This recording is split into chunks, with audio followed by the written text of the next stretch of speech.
home to see my beautiful, smart, intelligent, happy wife and my cool, intelligent, happy kids. But I look over and I see, a woman may be getting abused. And I got a choice. I can keep walking down my little happy lane, or I can stop and maybe offer assistance to this person in distress. What choice is right? I can't make that call for everybody. I really can't. It's more complicated than it seems. But for me, right now, I have to interrupt my little happy walk and go and deal with something that I see there's a need for, and it's been ignored. It's been ignored. And I've had private conversations with a lot of you guys, and one of the common things I'll say is, isn't there some times where you'll observe something and you'll say to yourself, I can do that better. I bet everybody in the room. And then after you say that, it's like, do I want to or not? Do I want to go through the effort or not? Do I want to go through the headache or not? Do I want to go through the bother or not? And it's an individual decision, is what it is. And so, over here in North Minneapolis and parts of South Minneapolis, unfortunately, it's pretty much the bottom rung of the ladder, society-wise, economic-wise, it is. And things get filtered down, and more often than not, it never makes it down here.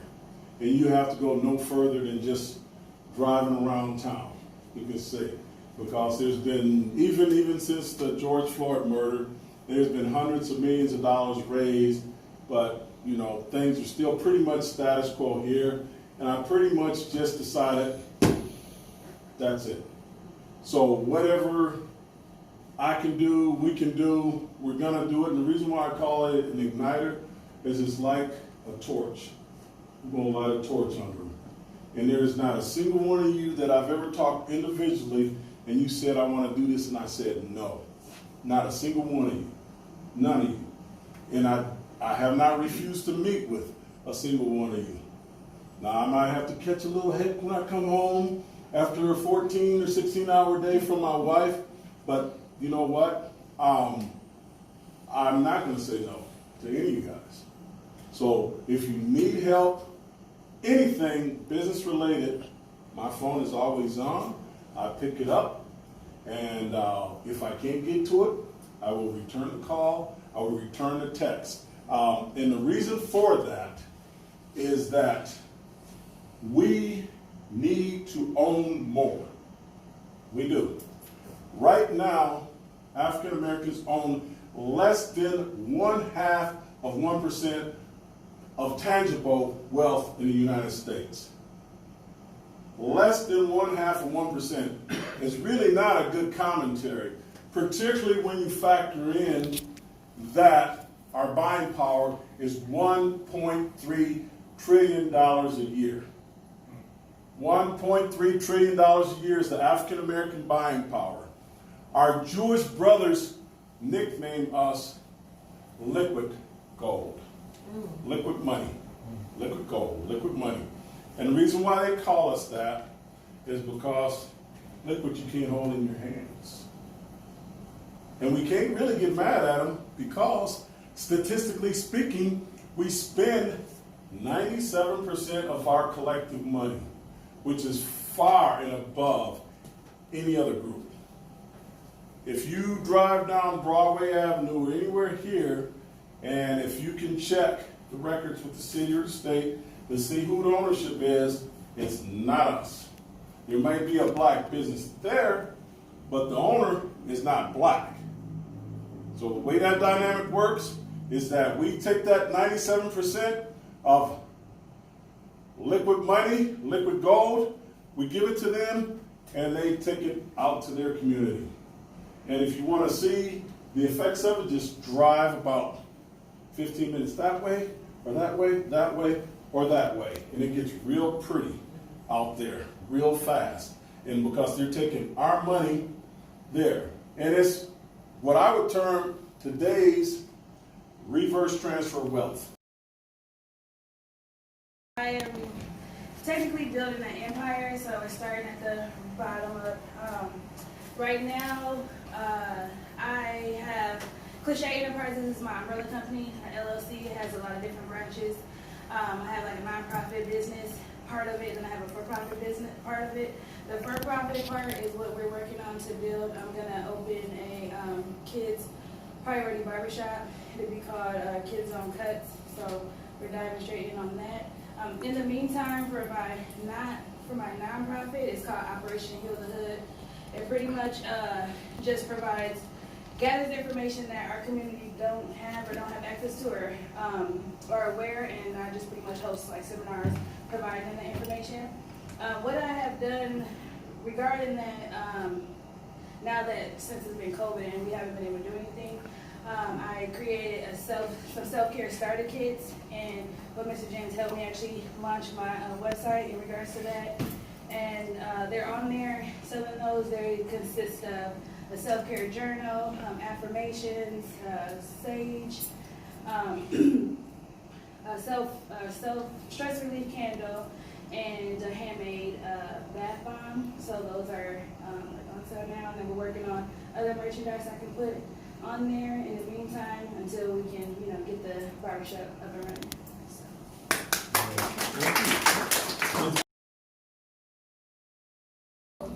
So I have an LLC, which is Black, if I can get it out, Beautiful Battle Artistry and Events, and I do makeup. I also do body scrubs and shea butter. But I would love to get into real estate, and so I met him when I was thinking about starting a cleaning business, but that's changed. So I'm here to just soak up as much information as possible, to be honest. Thank you. King. Hi, I'm Champagne. A little bit of what I want to do is get into real estate as well. But to trickle down is just really like a finance stepping stool for me. I want to get into opening up my own nonprofit, which is giving back, helping create housing and also funds, that we don't have access to and things like that.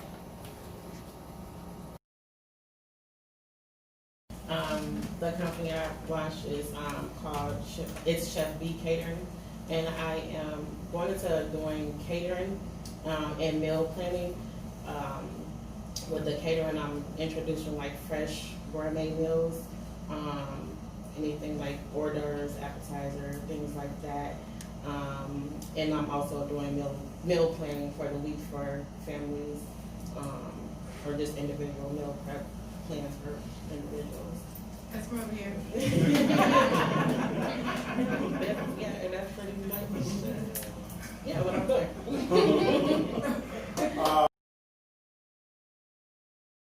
Like you said, we have started a nonprofit, Rebuilding Twin Cities, Inc.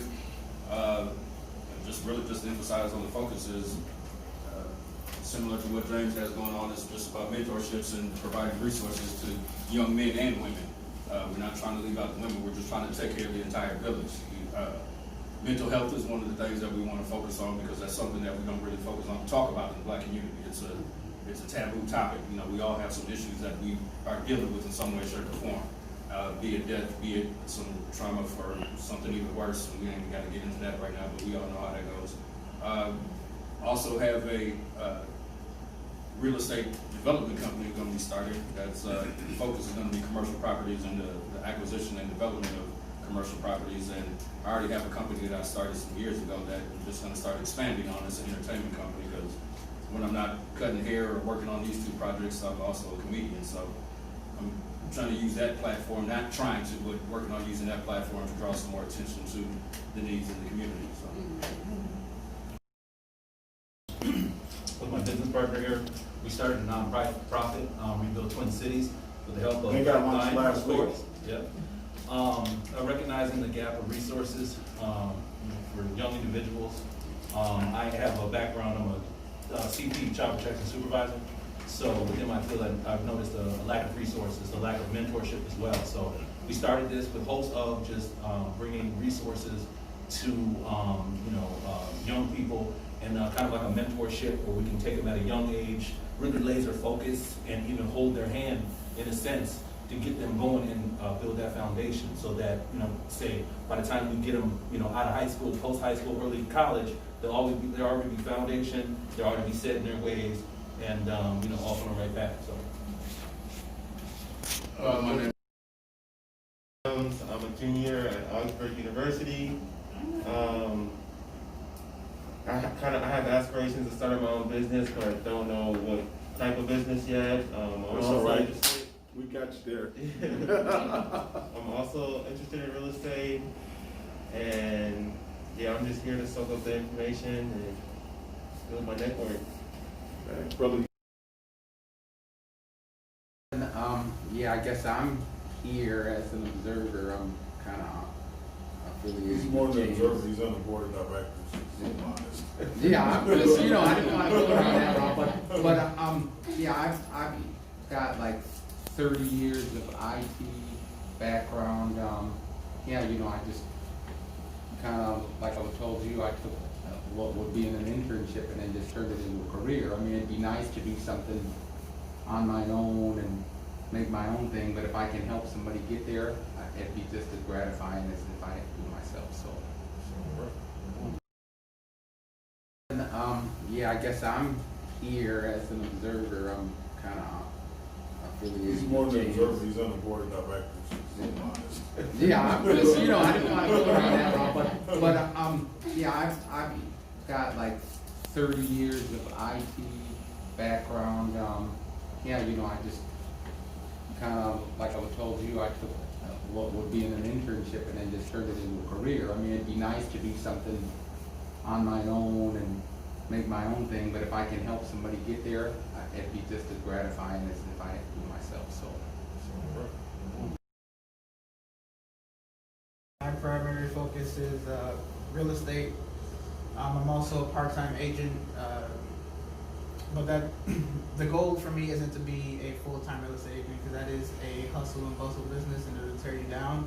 I just use my license for access to homes and then a few transactions here and there to kind of help build up for the next purchase of that property. I just told James, I just started Forex trading. At this point in time, I'm just trying to find other streams of income that are going to, help me build my portfolio a little bit faster. So I'm Kimberly Holmes, and that's my husband James. And I'm a lawyer of 33 years. And when I had my law firm back in like 2014, one of the things we focused on was building businesses. So I would incorporate businesses, various different type of businesses, do the employee handbook, represent them as employees, sue them, or all kinds of things. So that's why I'm talking to Mr. James and said, you know what? I know about starting businesses because I used to start business. That was part of my law practice. So in addition to that, I was Governor Dake's general counsel for his last term, and right now I'm a law professor. So I'm here to share some information about you guys, some hints, some things I think people miss sometimes.